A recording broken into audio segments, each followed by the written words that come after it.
Com humildade e reverência, solenemente prometo, perante o Senhor nosso Deus, minha família, a igreja aqui congregada,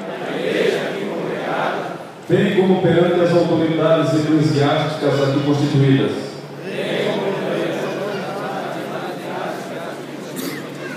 que recebo a imposição de mão deste ministério, para tornar-me um diácono na obra do Senhor, servindo a minha igreja local,